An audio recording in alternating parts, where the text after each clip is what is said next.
The book of Genesis establishes fundamental truths about God. Among these are his role as the creator, his holiness, his hatred of sin, his love for mankind, and his willingness to provide for our redemption. We learn not only where mankind has come from, but why the world is in its present form.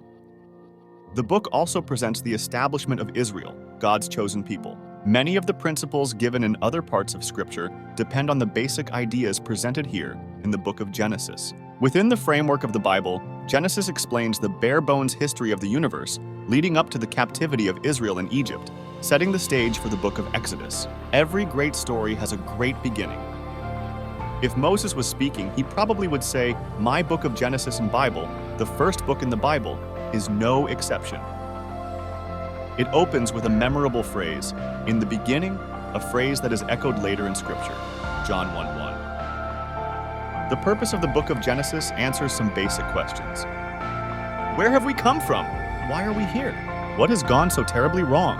It chronicles the beginning of time, of heaven and earth, and of all God's splendid creatures.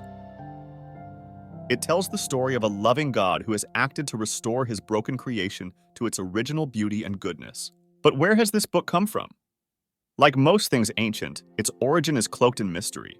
Tradition ascribes the authorship of this and the next 4 books in the Bible to Moses, a man of extraordinary ability through whom God rescued and gave laws to his people. But even if Moses was not responsible for the final form of the book we have today, his life and work helped shape it through all the lively stories told and retold by generations that remember and celebrate his life.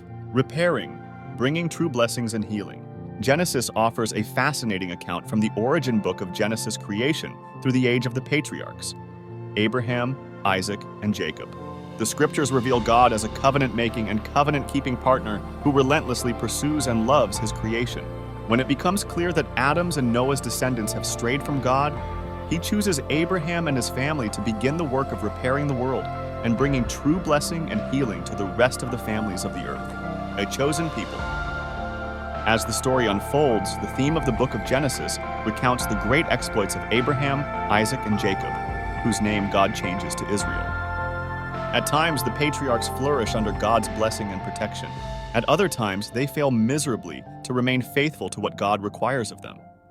Despite their flaws, God is clearly at work, moving and transforming them into a people who are chosen to declare his love and truth to the world.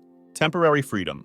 As we continue reading, closing in on a brief summary of the book of Genesis and see the book of Genesis explained, the summary about the book of Genesis are devoted to telling the story of Joseph, one of Israel's sons, and they relate how Abraham's descendants come to live as free people in Pharaoh's Egypt. Some may find relief, finally understanding the book of Genesis.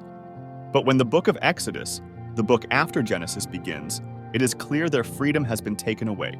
Thank you for joining HBS and DWJ. Don't forget, you can find us on GodandNoahLiveseveryday.com, on all podcast platforms at HBS and DWJ, and of course here on YouTube at HBS and DWJ. Blessings, my friends.